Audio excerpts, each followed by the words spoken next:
There we go. Good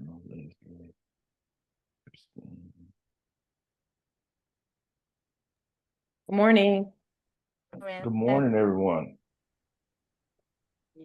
Good morning. Morning.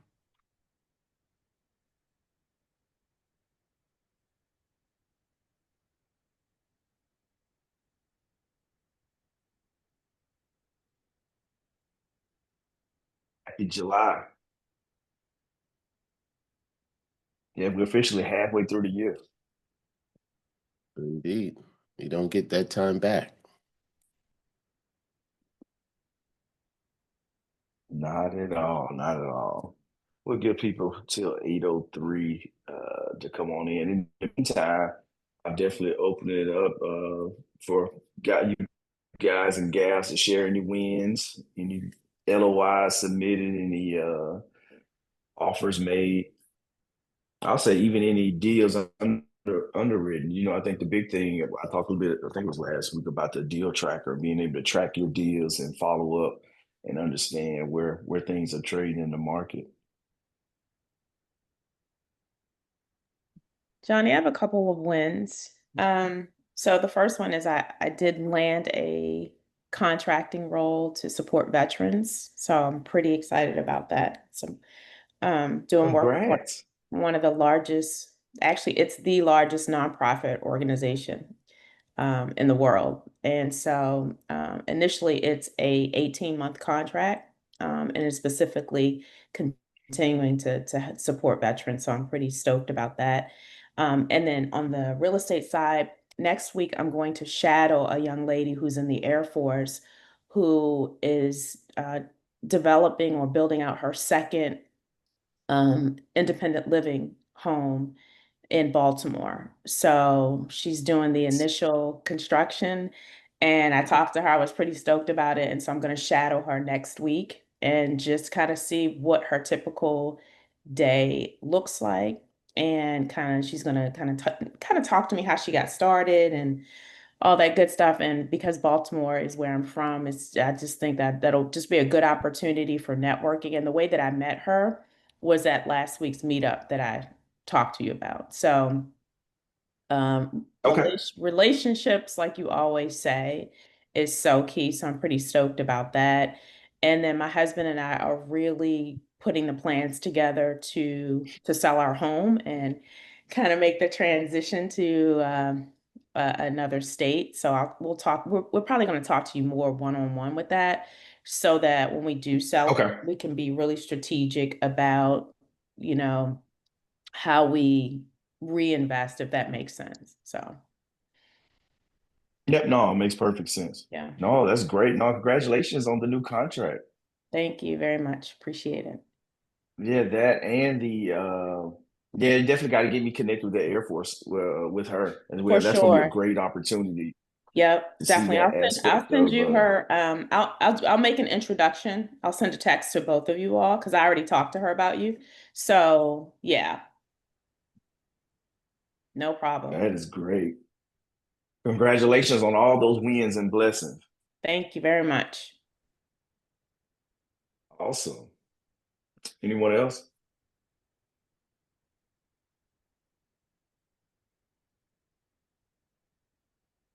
All right, welcome, Brian and Davis. Got a few new people here today, and today's a little different. We mix it up. A lot of times, I'll come in with a different couple topics, but we brought on a guest, individual brother. I got the chance to meet in person last week. We had this chance to sit down, have some coffee, small talk in person, and I thought it would be only great to come have him share his story with all of you and bless you guys, and just share his journey in multifamily.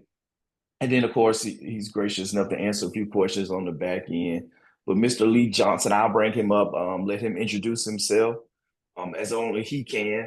And yeah, then we'll have some questions. I may interject and maybe stop you and ask a few questions here and there, Lee, just my curiosity. And yeah, the floor is yours. All right. Good morning, everyone.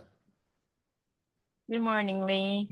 Good Come morning. Good on now. Where's morning. that Good morning. Good energy morning. that we need? Good Who hasn't morning. had their coffee yet? Good morning. Good morning, everyone. So let me start out by saying I'm Lee Johnson, and I reside here in Loudoun County, Virginia. And I've been chasing Johnny for about 3 or 4 years. He's been so busy with life. He's been busy living life in life, that I was only able to lock him into a coffee date last week, and we were able to meet up in person and share our stories and journeys as to what it is that we're doing. I'm going to show you my age just a little bit, but I started investing in real estate, or had the idea of investing in real estate, with Carlton Sheets. Who Yeah. remembers Carlton Sheets? All right, Faye over there. Oh, Faye had that look on her eyes like, who the heck is Carlton Sheets? So I'm looking for the ones who have that little Similac behind the ear there. But Carlton Sheets you had to be up late at night watching TV in order to see Carlton Sheets, because he was advertising on TV how you could purchase houses with no money down, right? And I was still in maybe high school or college. I had a paper route, and I saved up my money, and I bought those VHS tapes and I watched them. And I didn't believe at that point in time that someone would be able to buy a home without any money down. So what did I do? I took the traditional route. I went to college, got a degree in computer science. After that, went and got an MBA. And I was just doing the whole career thing, right? And my career was really good to me. It allowed for me to travel internationally. So I spent 3 years in South Africa. I spent another 2 years in Singapore, and then I spent time in between Issaquah, Washington, and Barcelona, Spain. I was working as a hired gun, a consultant for Accenture and Deloitte, and I had the opportunity to travel. But when I was in South Africa, I met my wife. She's from Botswana. We got married, and we did all of the traditional African things for marriage. I'll tell you about that story offline, because it involved a whole lot of cows and goats and suitcases, right? But when we got back, she has a degree from the University of Cape Town, but we struggled for her to find employment. So we started to say, well, let's not have our income based on outside resources. Let's build our own. So we took a boot camp in 2014, and surprisingly, that boot camp led us to having a flip under contract in the first 14 days. I had actually said to the instructor at that point in time, I'm going to do a deal within 30 days. But in that room, I had the hard money lender, I had the wholesaler, I had the contractor, I had the realtor. I had everybody inside of that room that was going to make me successful. I didn't know that my wholesale fee on that deal was going to be 30 plus $1,000. So I almost walked off the plank of the ship when I learned that it was $30,000.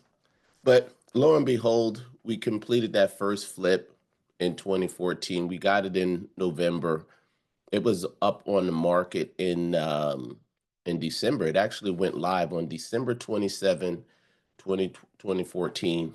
On that day, it snowed, but we actually got, I think it was 5 or 7 offers, just because the flip had been done so well, etc. I didn't know what I was doing.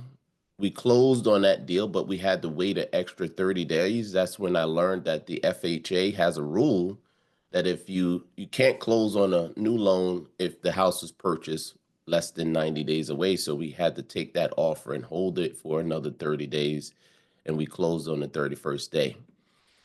I share that story to say, because I was an executive at Dell Technologies and I was making a lot of money, and then all of a sudden I got a check for about an additional $48,000. And I didn't know what to do with the check. So I didn't spend it, and I saved it. And then the tax man came, and the tax man took a lot of it, right? Because if you're in the 6-figure income and you get additional income, the only thing that's there for them to do is tax it. So we were all excited, full of joy, and said to ourselves, let's do more of these. So that year, or in between the next 2 years, we did another 6 or 7 flips, and we had additional money problems. And I said, this could be fine making, an additional $200,000, $300,000 a year, but the taxes are crazy. I actually thought that they were going to tax me at capital gains tax. No, they didn't tax me at capital gains. They actually taxed me at my ordinary income. So at that point in time, I was in the 28, 30% bracket. So it was very painful. That was around 2016, 2017.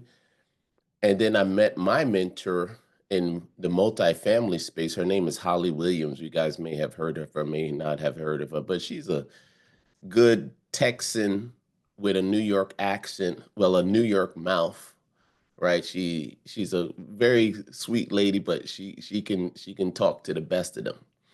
And she introduced me to something called multifamily syndication.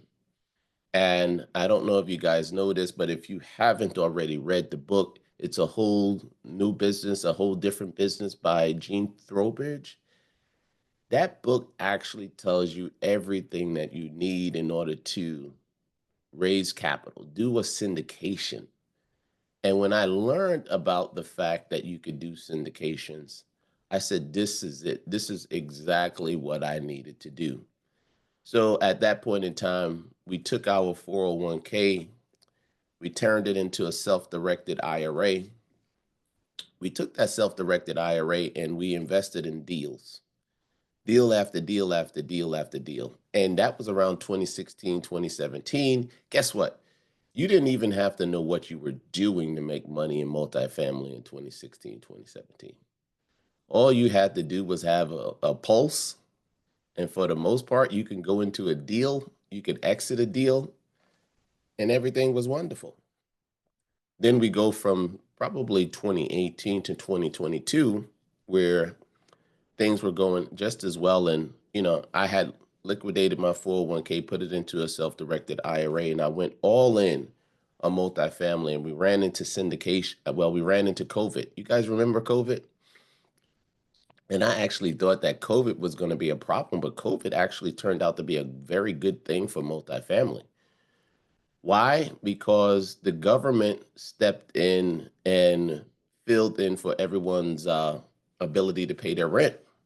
So we had properties that were at 98, 99% occupancy, which is very good. And we had like 99, 100% collections, which was even better. And at that point in time, a lot of syndicators decided that they would exit, and all of a sudden, you would get back a windfall of money, and you were good to go. You were really good to go. I did my first 1031 exchange at that point in time, and then I moved over probably in 2021. I moved over to the GP side. So at that point in time, I had invested in 20 syndications, and then I moved into my first GP seat. But really, it was a GP seat, but I didn't have control of the deal, right? So the next 5 deals, I was just still a GP without control of the deal. And then probably I would say in 2023, we did a deal in Baltimore, Maryland, where we purchased a 30-unit apartment building, and I was more in control of how the deal worked. I performed some asset management, etc. All right. So that takes me all the way to where I am today. I still am a GP on probably over just under 950 units, where I perform the role of asset management, right, at a part of the GP team. And for the future, I'm looking to do more syndications, but I've narrowed my niche down to between Baltimore, Maryland, and Raleigh, Durham, North Carolina. I want to be on the 95 corridor, and at that point in time, just building relationships with commercial brokers so that I can be on that first list, that first email blast of deals that they're sending out, so that way I could underwrite them And, Johnny mentioned it on the beginning of the call, sending out LOIs, right? That's the name of the game. It is a numbers game, right? And you have to get better with submitting your LOIs. But my wife is the person who does our underwriting for the most part. But the last part I'll share with you guys today is that I met a gentleman. His name is Omni Casey, and he wrote a book called The Cash Flow Breakfast Club. And the reason why I'm sharing this story is because I had a totally different perspective of the world, and the fact that I was going to make the majority of my active income from doing syndications, collecting my acquisition fee, uh, during the whole collecting my asset management fee, and that was going to be good. However, we haven't really done a deal since 2023. So the income actually dried up, but also in certain instances, some of the properties, because some of the properties are in Texas, we have cash flow issues just because there's been hurricanes. And whenever you're dealing with hurricanes, that means you're dealing with insurance companies. Whenever you're dealing with insurance companies, you're dealing with them having to come out, do inspections, and eventually get you the money that you need. But between that time, you had lost income from units being down. You have tenants who have been displaced, etc. But I was sharing the story because Om and I wrote a book called The Cash Flow Breakfast Club. And if you guys follow Bigger Pockets, you probably have seen him. And Omni has a chapter here in Loudoun County where his principle is getting to financial freedom, but it's getting to financial freedom using layers. For instance, if you have a $2,000 a month expense, yeah, I know you got to live very humbly to have $2,000 a month in expenses, especially here in Northern Virginia. However, you build up enough doors to cover your expenses, whether that's going to be 10 doors that you need to own or 40 doors. You build up doors every single year, and eventually you'll get to that point where that income from those units that you own actually cover your expenses. And at that point in time, that's the definition of financial freedom for me, right? It was a totally different approach than what I had.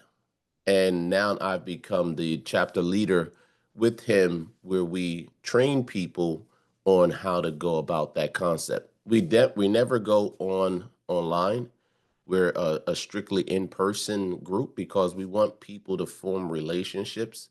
We actually hold people from 5:45 p.m. all the way through to 9 o'clock. And as I was telling Johnny before, many of you had joined, is that people usually don't get out of there to 10 o'clock. The networking is so strong. And the last thing I'll share before we open it up for questions is one of the things that I believe that was a misnomer when I started this was that we had to do it by ourselves. When I was a fix and flipper, I was saying, oh, I have to do this by myself. The transition for me came when I learned that when you do multifamily, you never do it by yourself. You always do deals with others. But if you were to take that and go into the STR space, the MTR space, or the LTR space, you could actually still do that in team if you have a deal finder, right? You have somebody who brings the capital, and then you have another person who's responsible for the the business plan execution, whether that's going to be a renovation and disposition, etc. But what I've learned is that, hey, if you have $6,000 a month in expenses, all you need is about 30 to 40 units, right? And you'll be able to cover your expenses. The last thing that I'll say is that if you have financial freedom, I believe that that leads to time freedom, right? Because if you have financial freedom, you no longer have to go back to that job that you may love. If you love your job, then I tell you, stay there, do it until your heart is no longer content. But I would say the majority of the people who I speak to, that income is just to cover those expenses. right? They would leave tomorrow if they had the opportunity. But if you dream bigger than that, if you have financial freedom, which has led to you having time freedom, you now have 40 hours back into your calendar. That opens location freedom, right? Because at this point in time, those units that you have are going to be dropping uh, monies, income into your account. Tell me if money is just being ACH'd into your account if you couldn't work from Bali, Hawaii, uh, South Africa, Australia. You now have location freedom because you could be anywhere in the world, living the best life that you want on purpose, right? With design. So that's a little bit about me. Hopefully, I didn't bore you too much, but any questions?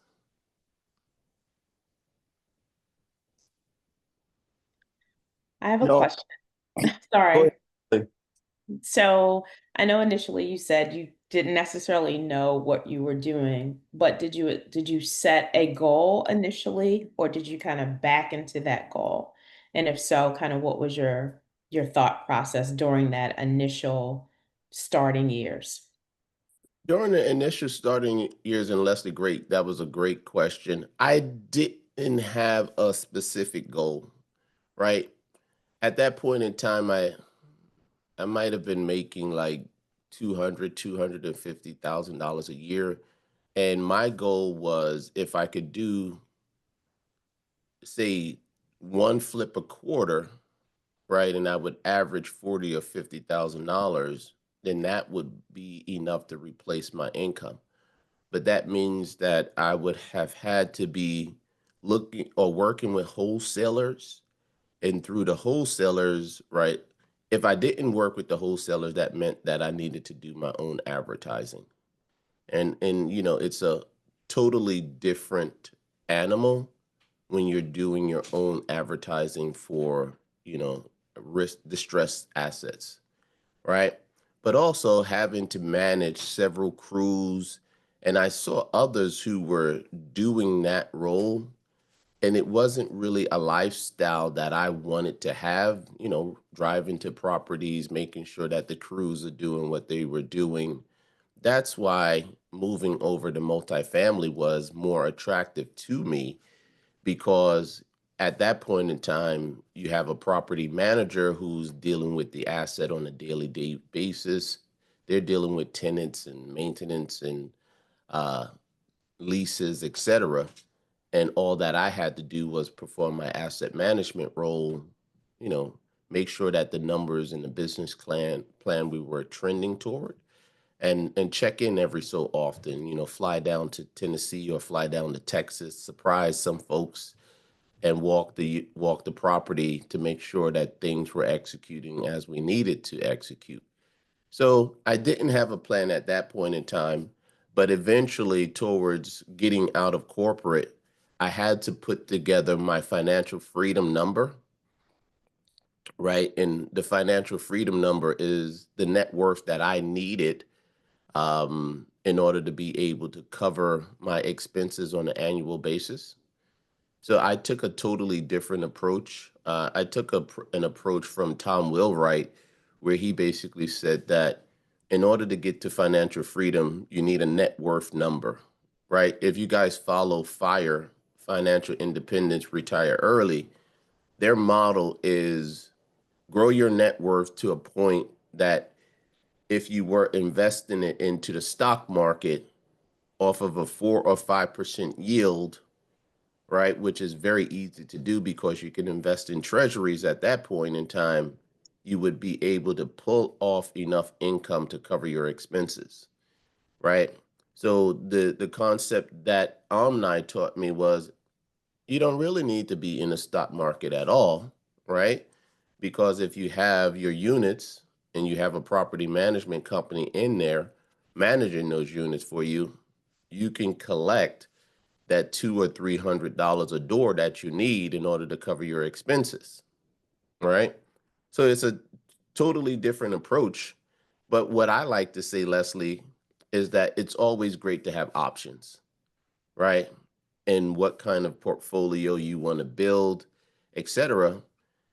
I like the Omni approach because when you have multifamily and the cash flows need to be paused, where are you going to get that income from? Yeah. Right? But you have different problems if there was COVID, right? And you have this portfolio and all of a something. One of the things that made us different is we were able to have professional property managers who had teams that knew how to write to the government in order to get COVID funds released to us. Mm.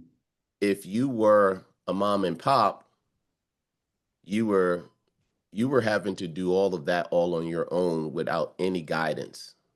We had professional nationwide property management companies that were able to do all of the paperwork so that we could get our PPP and our COVID funds so that our tenants would have their rents paid for them. So there's a hit and miss, right? And everything.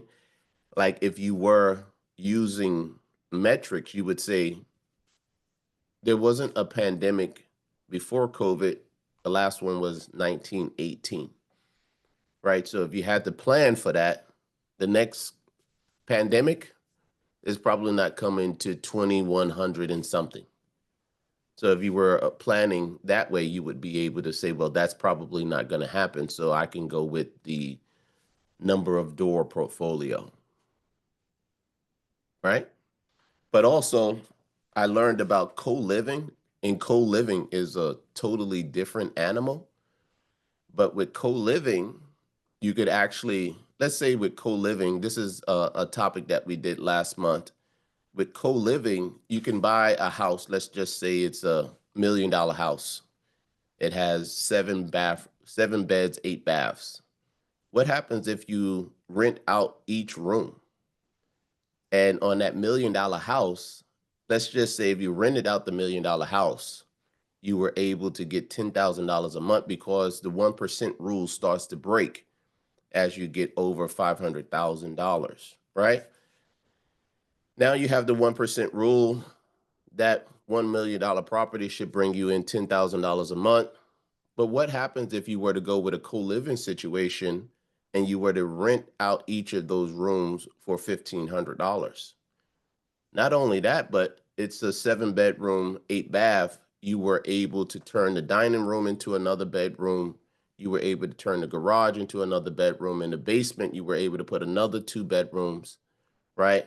Now you have 10 to 12 units that you're renting out for $1,500 a month, and you're bringing in a net of an additional $5,000 to $10,000 a month than if you had rented that property out to a single individual. It's a concept that I hadn't really ever thought about, but when you actually see and speak to people who have implemented these systems, that light bulb goes on and says, hey, for where I am, right? Because you know all real estate is local, local, local. You can say to yourself at that point in time that maybe that is a strategy that I could implement. And then you could have some diversification inside of your portfolio such that if something should go wrong in a particular segment, you have that other segment that you could rely on.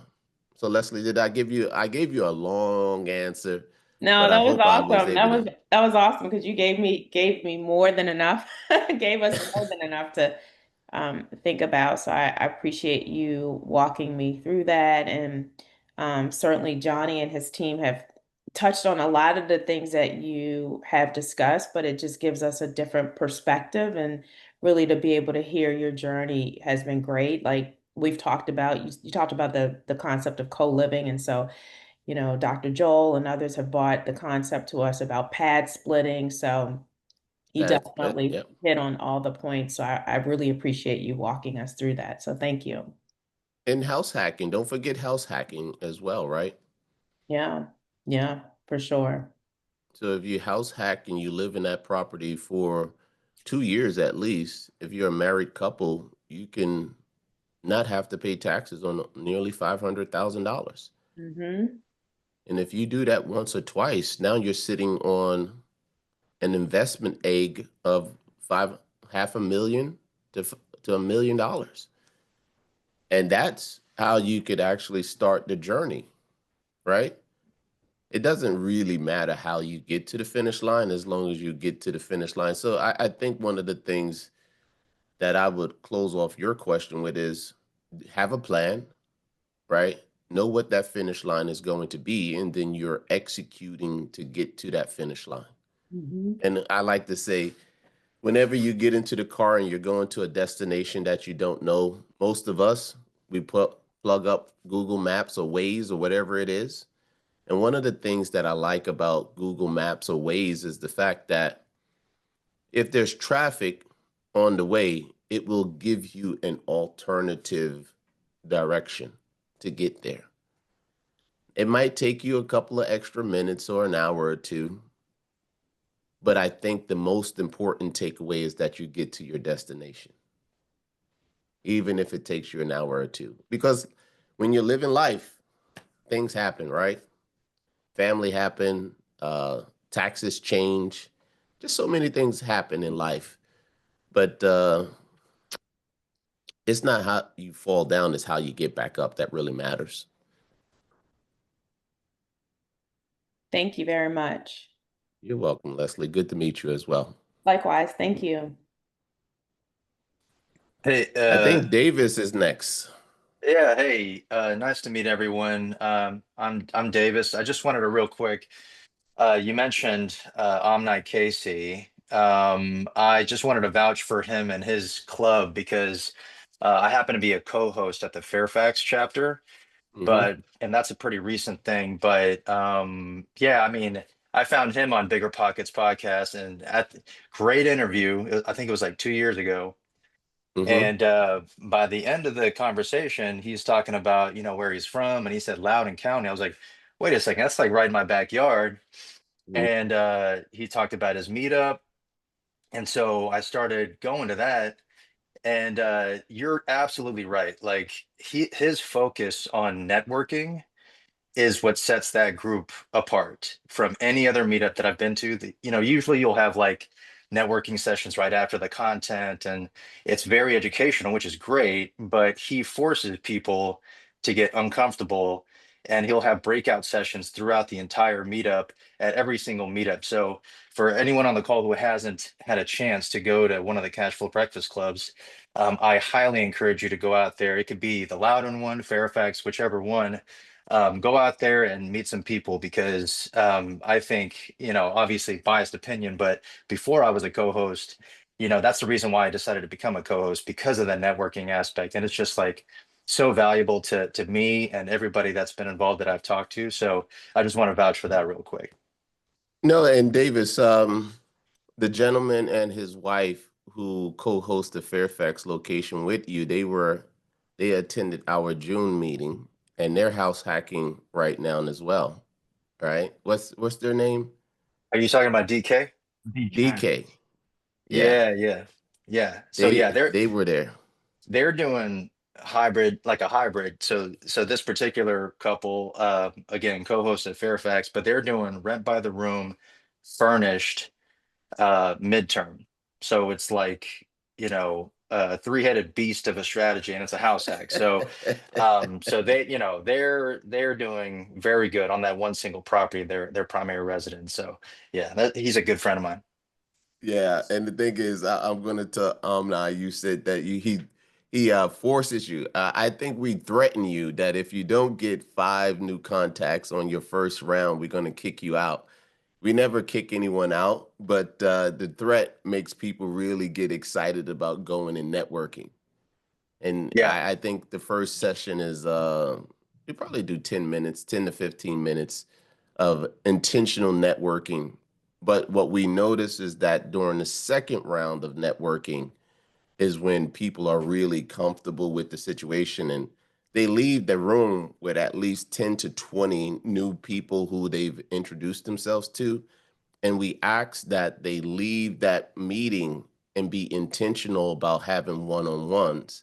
And that's so that you could actually build out that network right? You might need money for a deal, but you don't have money for a deal, right? That person might be able to cover the gap between your hard money first position and whatever it is that you need to close, right? Because if you're doing the flip, most likely you're going to put the renovation budget into the deal.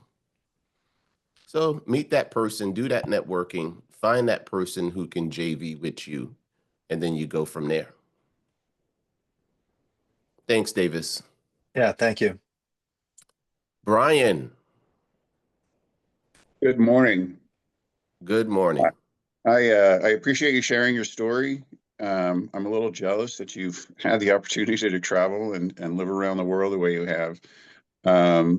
But you mentioned a book, and I think it was a whole different business about syndications, raising capital.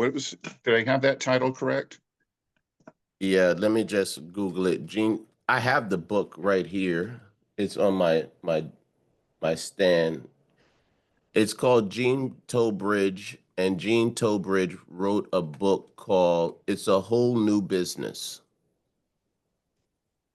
It's a whole new business, the how-to Bible of syndicated real estate, right? But there was a young lady who worked with Gene in his early days. Her name is Kim Lisa Taylor, and you might have heard of Kim Lisa Taylor. Kim, she's written several books at this point in time. The book that she's known the most for at this point in time is how to legally, quote Raise marks private on money. legally raise private money, right? And in her early days, I believe Kim had worked with Gene. I could tell you, both of these books are boring as I don't know what, right?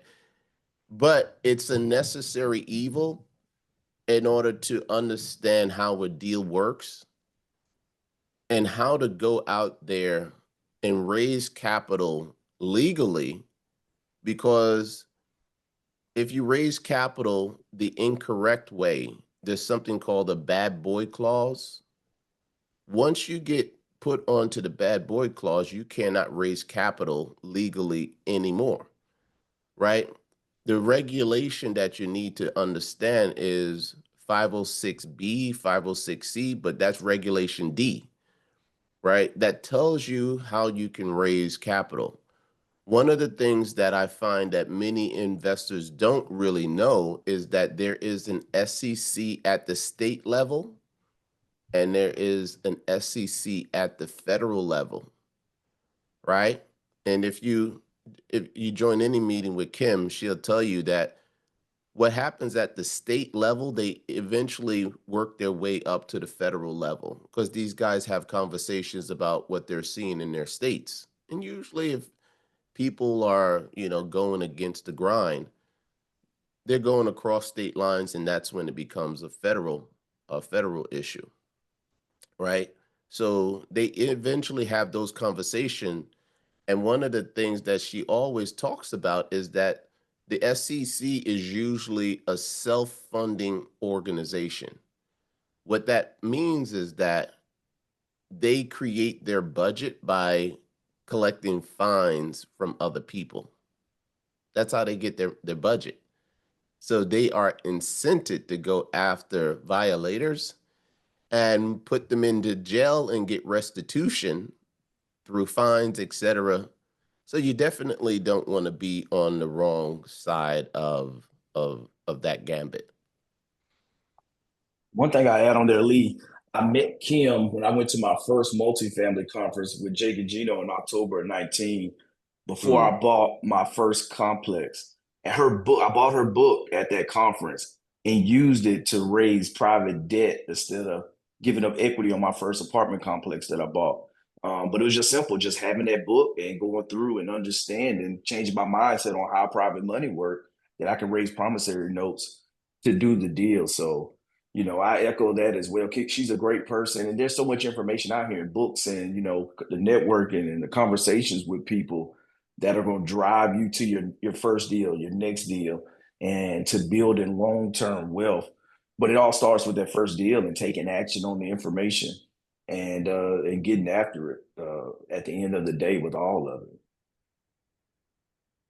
Well, let me give one last one. Is my little spiel to this entire thing is when I came out of my real estate boot camp class, the one thing that I wanted to do was I wanted to find another deal, right? I was just, overzealous about finding that next deal. In hindsight, what I would have done is I would have structured and created a real estate business, right? Because there's a couple of different things that you need to understand if you're going to exit your 9 to 5, right? You still need income coming in from somewhere, right? Even if you own 40 or 50 units, that 40 or 50 units that you own should be structured as a business properly, right? So I am not a tax advocate and I don't advocate for any of them. But one of the things that I needed to do, and this goes back to Leslie's question, was you need to have a tax strategy in place so that you are setting up the proper structures so that you can minimize the taxes that you need to pay.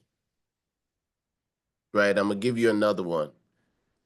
Tom Wheelwright wrote a book called Tax Free Wealth. And I read that book and I learned that the tax code is about 6,000 pages in total. There are 200 pages in the tax code out of that 6,000 that the government uses to tell you how they are going to tax you. Those are the tax tables, etc. The other 5,800 pages are incentives that the government gives you to do the things that they want you to do. And there are primarily two things that the government wants you to do as an entrepreneur. The first thing that they want you to do is to create jobs. So if you're creating the jobs, the government will incentivize you to create jobs. The next thing that you always hear about is that creating housing. We have a glut of houses that need to be created. I think the number probably stands at about 4 or 5 million homes need to be built today to house all of Americans. And it's the reason why house hacking is such a great opportunity. But what I would tell you at a minimum, never do business in your own name.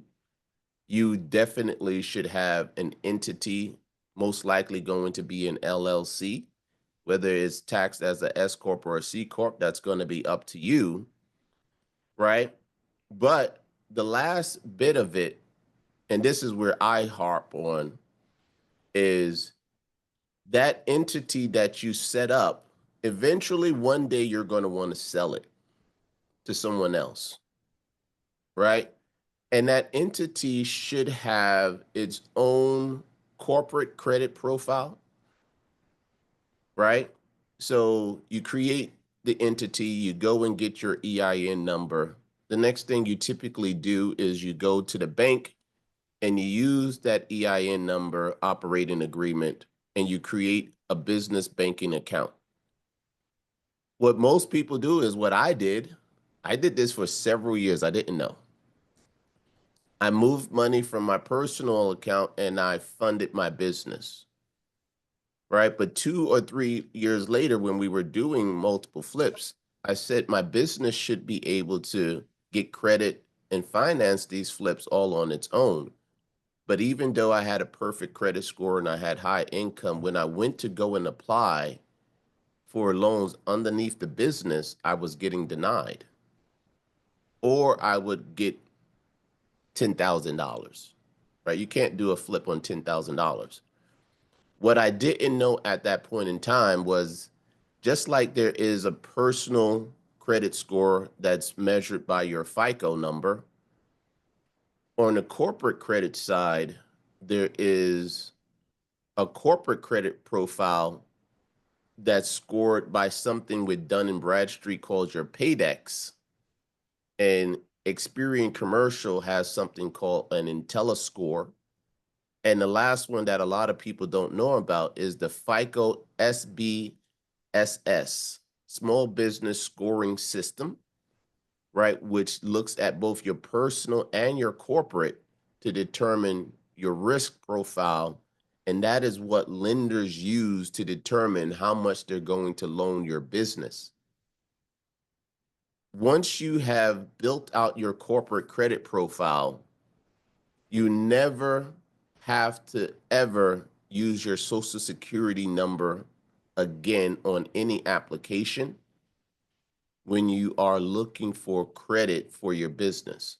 So if you need a truck for your business, you just go into General Motors or Ford and you say, well, here's my credit application. My Paydex score is a 97.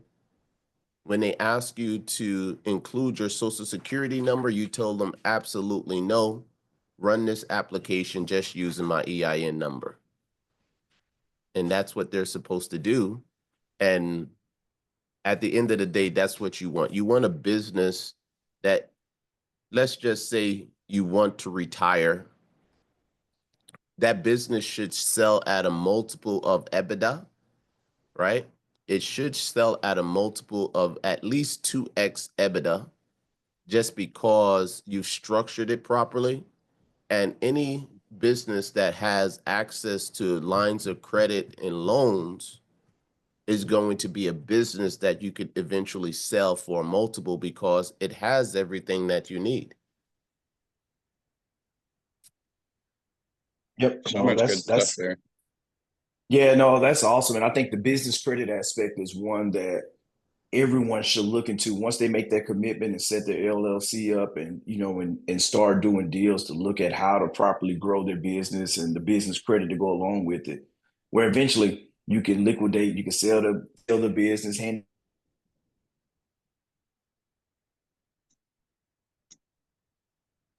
as you go through that process. And I definitely I tell people that that was one of the aspects of building the business credit was one going through my journey and going through that process that I kind of neglected a little bit more than I should have going forward. That's definitely one area that we've been working the last 8 months on building out and going through that process. I know we got about 10 minutes left for the coffee. I was gonna open it up for we got quite a few new people in. I always like to open it up for like any real estate challenges, anything that you guys are going through. We got a lot of wealth of information in here, a lot of experience, well over 50 years of experience in the room. So if there's something that you're struggling with in your real estate journey, whether it's multifamily, single family, or private lending, or just getting started that first deal, don't leave here with your same challenge without a breakthrough, without a word or information that can change where you are right now. So I open the floor for just anybody right now. Just kind of share where you are, what you're going through, and see if we can mastermind and help you get some clarity in that area. A good friend of mine in the real estate space, he used to say, a closed mouth doesn't get fed. It doesn't. A closed mouth doesn't get fed. So you got to leverage the opportunity to be able to take advantage of my failures, right? My challenges, right? And I would want you to stand on my shoulders, right? Because I really didn't have to, stand up to be a co-leader of the Breakfast Club, but I actually saw the value. Like he changed my mind. Literally, uh, I was doing deals probably since 2005. And I started doing this with him 6 months ago. So 2005 all the way up to 2025. So 20 years of lessons. There's always a way that you could actually learn.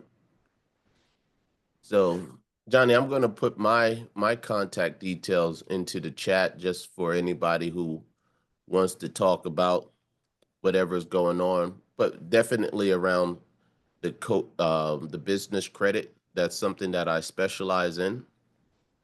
Yep. And I see you got a question. I saw Sean went off mute. Sean. Good morning, everybody. How's it going? Good Good morning. morning. Good Morning. morning. Good to All see right. you again. Likewise. Thank you for having me. And woke up a little late. Had I guess, an addition to the family yesterday. So we was at the hospital, and then I got in, and I wanted to play some Oh, video games. congratulations. Thank you. Not me personally, but my sister-in-law. So kind of a niece, another Okay. lady in the family. But you know, stayed up late last night after spending a little personal time for myself playing video games, and don't judge me. No, we won't. We won't. What do you But play? what was that? What do you play? I play sports video games, NBA 2K. So it's a gift and a curse, so to speak, right? But again, very grateful to be here. This is my first session. Mr. Lyman, thank you for inviting me. And Mr. Lee, thank you for sharing your insights. And for everybody who has offered their perspectives and insights, I'm very grateful. I wanted to share my ideas as far as the roadmap. And Johnny, we talked in the meeting that we had. I've never purchased real estate. I'm a retired captain, United States Army. One of the things that appealed to me about Mr. Lyman's pitch when I saw it online is that he spoke of high net earners, right? That may have not capitalized off of that income, right? And put it to work for us, right? Specifically military vets, again, retired United States Army captain, working in the cybersecurity field since probably 2017. So I made a lot of money out here in the DMV. But when I look back, I go, man, as Mr. Lee stated, how much money have I given away to Uncle Sam in taxes? Right? At least a Yes. quarter. At least a quarter of No that. more. It's 34% easily. You got federal, you got state, and then you got everything that you buy, property tax, etc. Usually Uncle Sam is in your pocket for at least 34%. And once you max out your 401k, you max out your HSA, you're really left with not much else that you could go into to shelter that money from Uncle Sam. That's why when you read the book, The Cash Flow Quadrant, the E and the I are in opposite directions. So when you are in the E quadrant, Uncle Sam gets to take access to your capital before you can give it to him, before you get your cut. The same thing happens with a small business owner or a business owner, but when you're an investor, the reason why the I quadrant works so well is because it's taxed usually at capital gains. And capital gains is at 15%. So if you look at the tax table, you have to make like less than 40,000 to be in the 10 to 12% tax bracket. So capital gains is where you want to get to, and holding assets for greater than 12 months is what gets you there, right? Then you put on top of that the depreciation that you can take from owning the asset, right? You can go with the 27-year schedule, or you can go aggressively with like a cost segregation on top of that.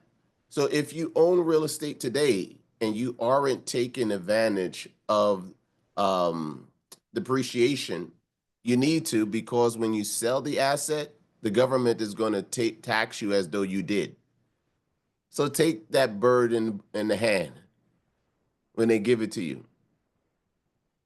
So back to you, Mr. Sean. No, thank you, Mr. Lee. And definitely, when if you're going to get involved in real estate, I think the course, was it segregated depreciation or course Cost aggregate? segregation I'll and say it. Yeah. That's something I think that is very appealing when it comes to mitigating. I have a buddy of mine, Army buddy. He, you know, has a model where he purchases storage facilities, and then there's an opportunity to partner with the business where he brings you on board as a small percentage owner. He might leave 10% of the funding for people who want to learn the business, right? And so however he structures it, it's an opportunity to learn while investing a small amount of funds. I've been interested in that. What do you think about storage facilities? Anybody on the panel, or Mr. Lee? I love storage facilities. It's just that you got to figure out what's going to be your lane. My lane right now is multifamily. The next lane that I'm probably going to look at is medical office. Why? Because you cannot be a dentist and work from home. You cannot be a physical therapist and work from home. I think I told you this, Johnny, right? Yeah. And a lot of work from home is there right now. So multifamily, definitely, we have a housing shortage, right? We need 4 million houses. I would say, from my experience, try to stick into that Class B opportunities, because with Class B, the asset isn't so old, right? That there might be a little bit of deferred maintenance, right? But I would say definitely stay away from Class C if you can.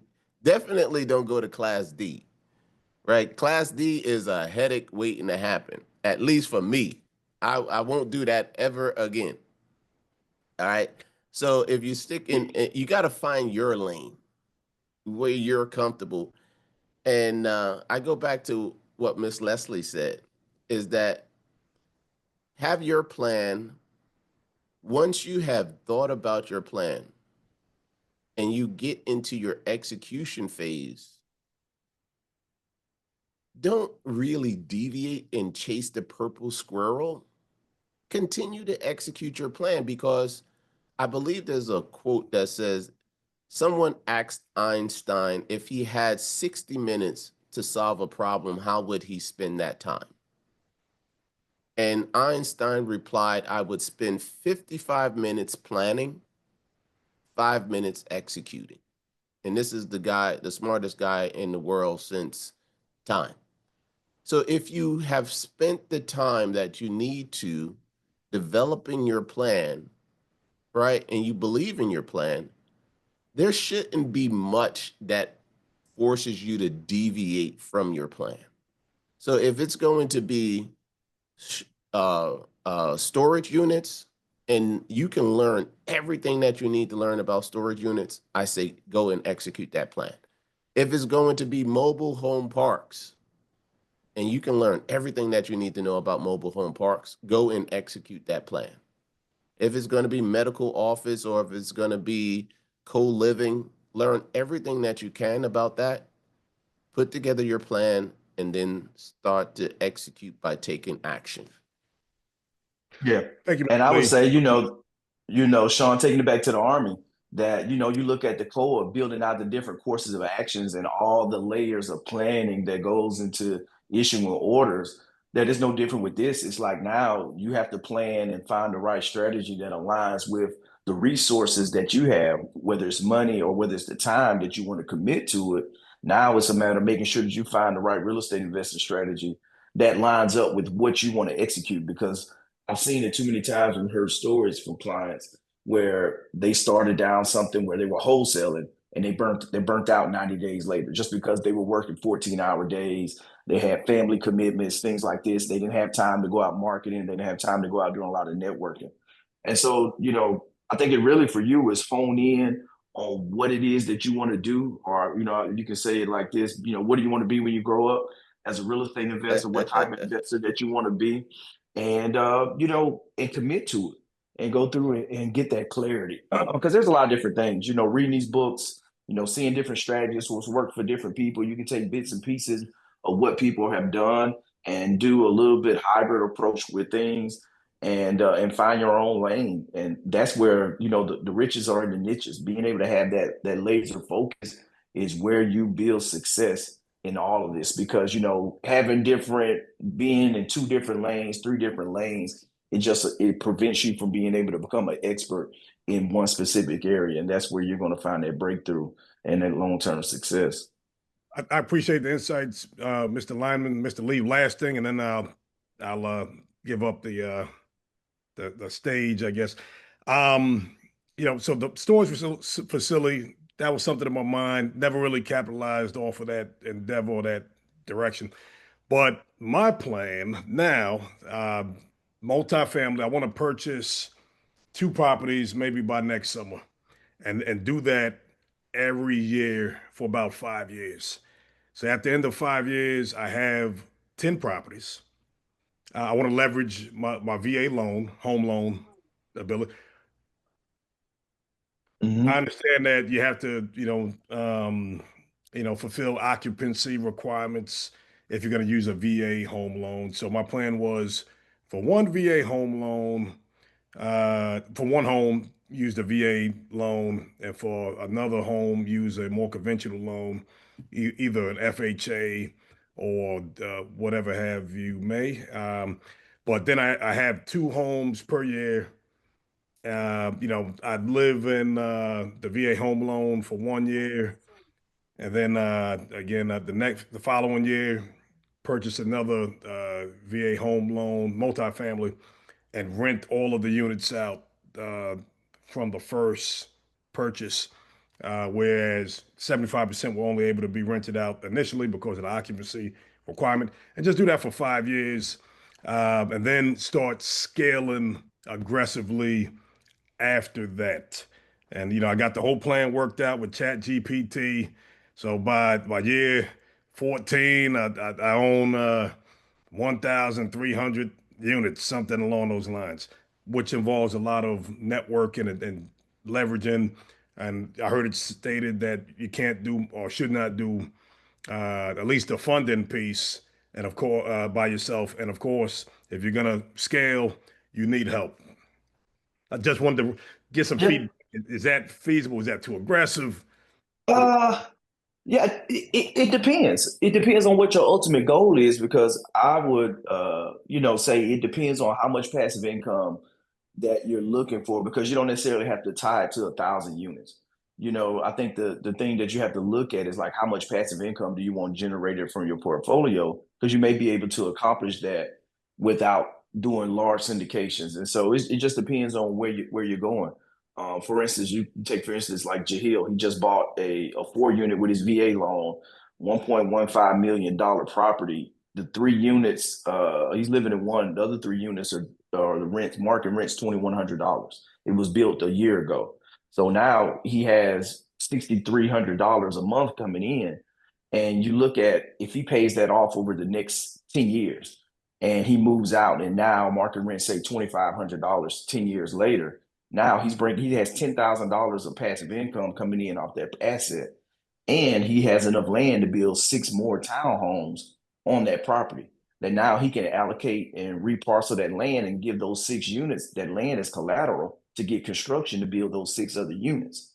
So now he does that again, and then say the next 10 years he pays off those 6 units and they're all rented for $2,500. Now you look at the level of income, he's bringing in almost $25,000 of passive income every month. And so you just got to look at the strategy and see where do you want to be at and focus on paying down the debt on those, or you can take that cash flow and leverage it up and buy more properties. So it just depends on what your number is that you're trying to achieve from an income goal perspective. Or you could rent all those townhouses out by the room and house hack them all. If you're close to like a huge medical facility. So it's different ways. So when I hear a unit count, it's like, okay, what's your passive income number? Because there are different strategies and properties how you can do that and build your business plan to get to that number versus going after a certain amount of units. Because if you have 1,000 units in Los Angeles, is completely different if you have 1,000 units in Alabama. And everything that comes with it in between, and the insurance is completely different, and all that. So I would challenge you to get a little bit more clarity on the number, the passive income goal, or what you're actually going to, that you can tie to that versus maybe chasing a certain unit count number. Yeah, unit counts don't matter if your cash flow is zero. And Johnny, you can probably tell me this, but when you do that VA strategy where you purchase a fourplex, you only have to live in your unit for 2 years, and you can exit that, refinance that out, get a conventional on that, and use the VA loan all over again. I don't know if that's the strategy, but that works. But one of the things that I Yeah, that's didn't an hear from option. Sean And it's is only 1 year. DS. 1 year? 1 year. You could do that for 10 years straight. The last thing is, know what a DSCR loan is, debt service coverage ratio loan, right? Because that's another option that's going to be money or capital in the property based on the income that it can produce. It doesn't deal with you at all. DSCR loans is what you could actually use for your burst strategy to pull out your capital and move on to the next one if you're implementing the burst strategy. Well, thank you, Mr. Lee. And, just one last thing, you mentioned tax strategy. Then Johnny, we talked, I'm a licensed life insurance agent. And that's a part of my strategy, leveraging index universal life policies so that you can have access to, some capital, and then invest in real estate, take those profits, pay back the loans from the index universal life. So I have a lot of ideas, and now it's time, right, to Yeah, execute. Absolutely. And I'm grateful to be here. for Thank you, sir. sure. For sure. No, thanks for sharing, Sean. Anybody else? Any other? That's a great one. No, I think that getting that clarity is going to help tremendously with taking the next steps. I have a No, question. I know Sean, let's take it to the next level we're a with little the over time. infinite banking. Go ahead, Go Faye. ahead. Sorry. Oh, I was just gonna ask for Mr. Johnson. 30 years is wow, and thanks a lot for for sharing a lot of these golden nuggets to us. We're grateful to have you on here with us today. And I guess my question for you is, um, what trends or mindsets do you think the next generation of business owners, but real estate investors, need to adapt to become successful? Like the things that you have learned, the mindset that you got in the last 30 years that we should carry on in now to the future. Wow. You can go really deep when it talks about mindset, right? Because I'm of the perspective that nothing can happen if you don't have the correct mindset. You can't get out of bed if you don't have the correct mindset. I'm a big reader, so I think it's Carol Dweck wrote a book called Mindset. It's a very boring read, but it gets to the point that there are basically two mindsets. There's a fixed mindset and there's a growth mindset. A fixed mindset says, with what I was born with, that is all that I have, right? My destiny is preordained. I can't do anything.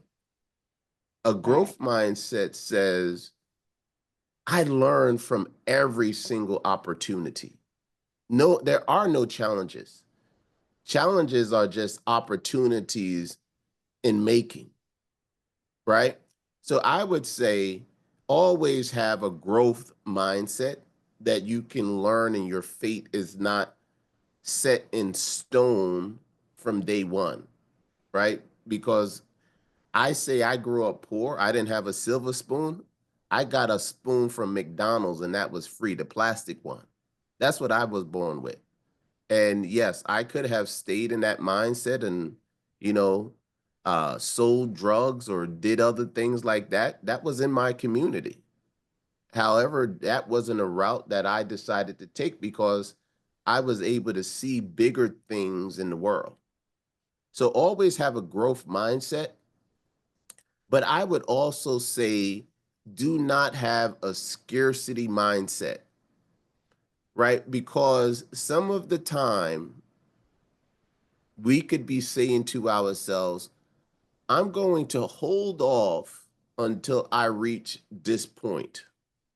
I'm not going to take a vacation until I reach this point. One of the things that I can promise you is that time is not guaranteed, right?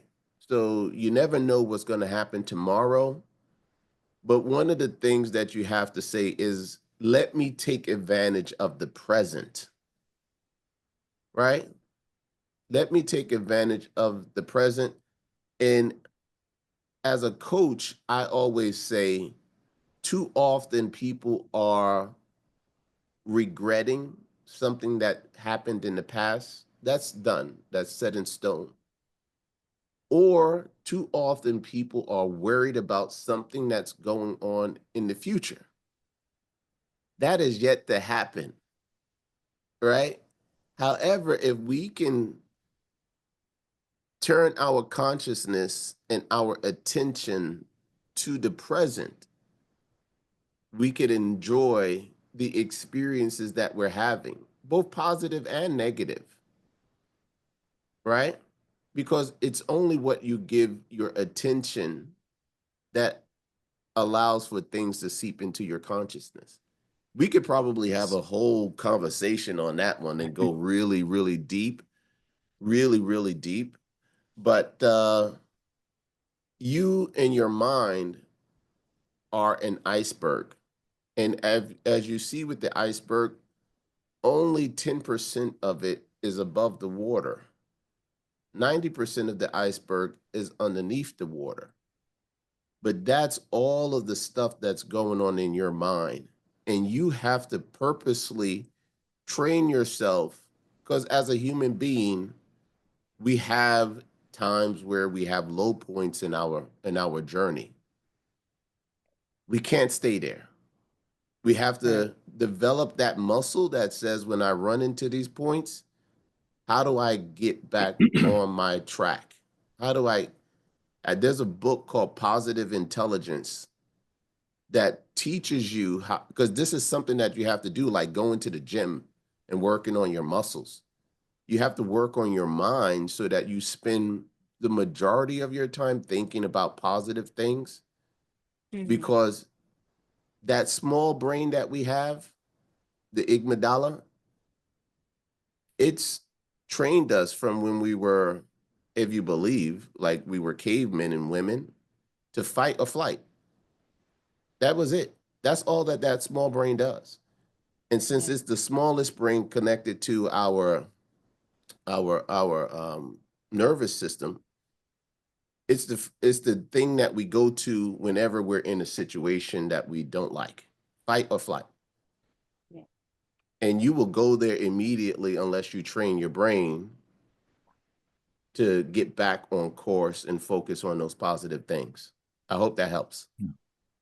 It is a lot of things to unpack right there. But yeah, thanks. Just one last question. I know others have questions too. What kept you going during those toughest times along? Because success is not like just straight trajectory, right? I know there are some hoops in there, but what kept you going during the toughest times you had in the past 30 years?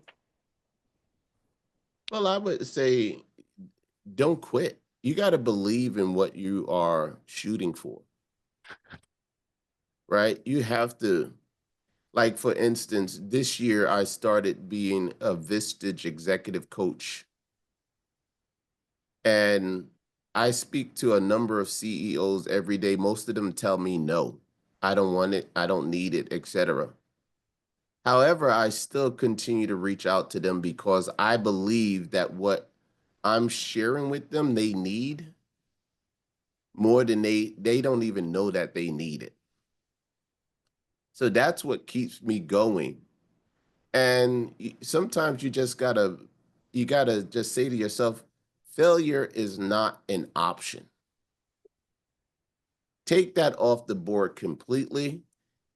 And the last one, I have a picture that I have here in my office that's by Nelson Mandela.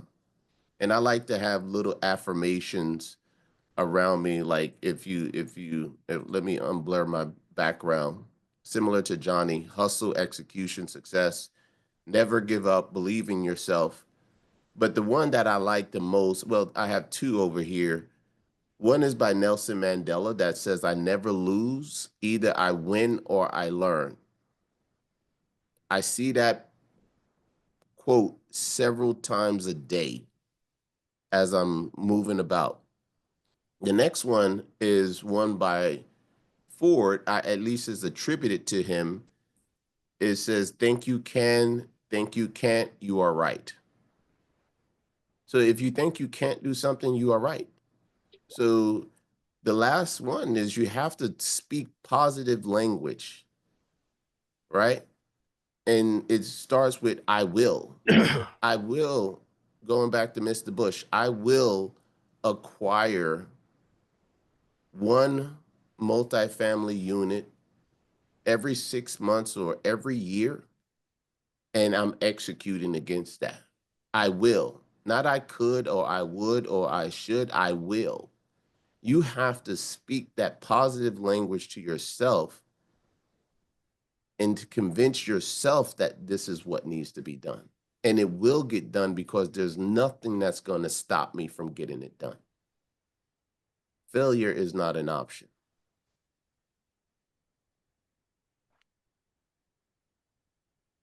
I That's gotta, yeah. Hoorah. Yeah, wow. no, that's awesome. And I think that's the thing. It all starts with the mind. We start a lot of the coaching with mindset, but it's because that's the foundation of all of this and finding success and finding true wealth, which isn't tied to a dollar figure. The wealth of, soul, the solical wealth, in your soul, your health, being able your relationships, your emotional wealth, all that goes into who you are as an investor and your overall financial freedom, but your overall freedom as an individual. So it's all layered. Any other questions? Anybody else got anything else? We got a little bit more time. It's 9:20. Went over a little bit this morning, but great, phenomenal conversation with Mr. Johnson in the room, sharing gems. And this has been great. Anyone If else? I could, I like to do this sometimes because Mr. Joel McLeod, he put fire in there. I wanna just quickly ask him, not trying to put you on the spot, but tell me what those fire symbols mean. Good morning, Mr. Lee, and thanks again for all you brought to us this morning. That fire means that what you're saying, it hits home, and it's profound. I especially like, how you're telling us about where you started from and where you're going, and the fact you have a roadmap. And something that Jenna always stresses is the networking piece. But the whole program just needs 4 or 5 stars and fires emojis because it's been so valuable, and we appreciate you pouring into us like you did. Thank you, Mr. McLeod. I appreciate you.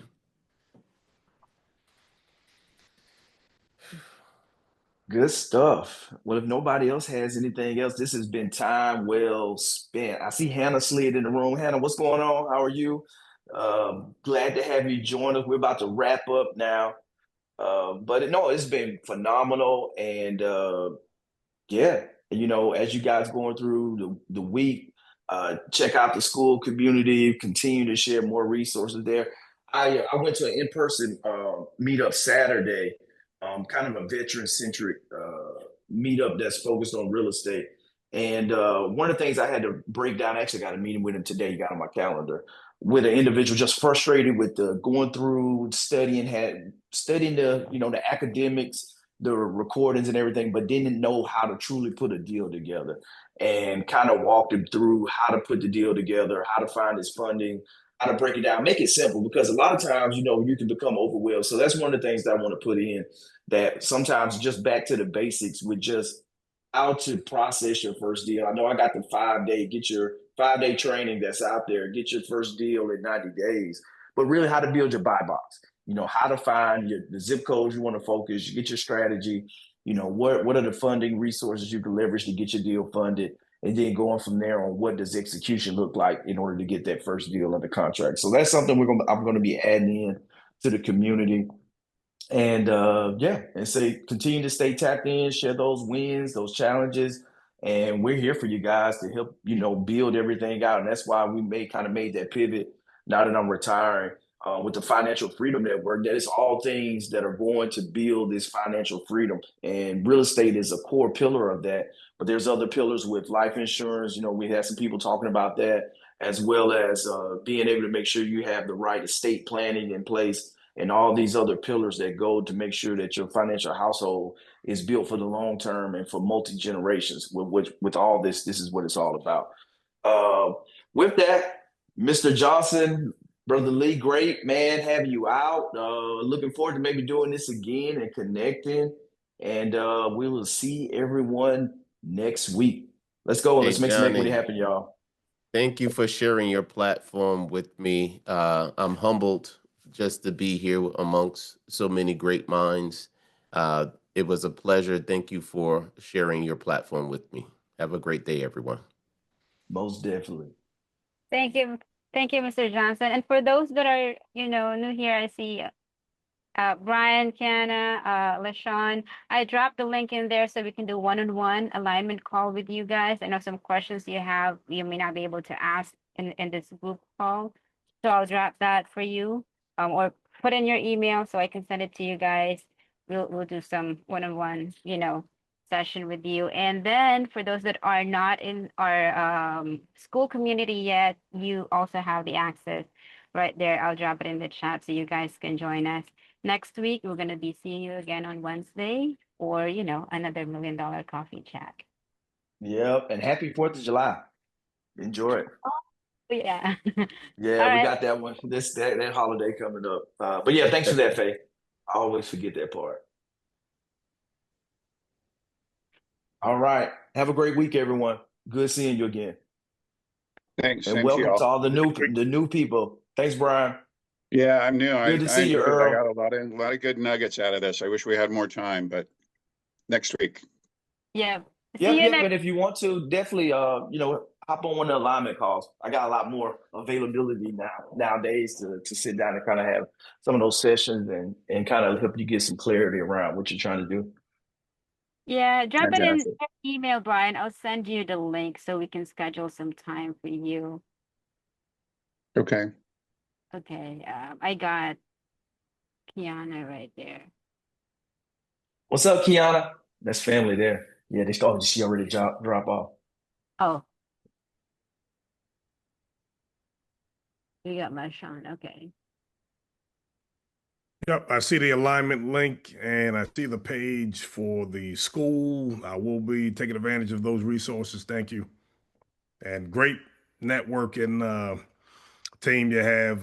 Great speaker, Mr. Johnson. Definitely appreciate the insights.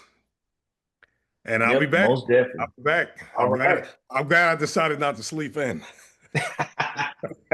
For sure. All righty. Take care, everybody. Good seeing you, Dr. Joe. All right, Brian. Bye, everyone.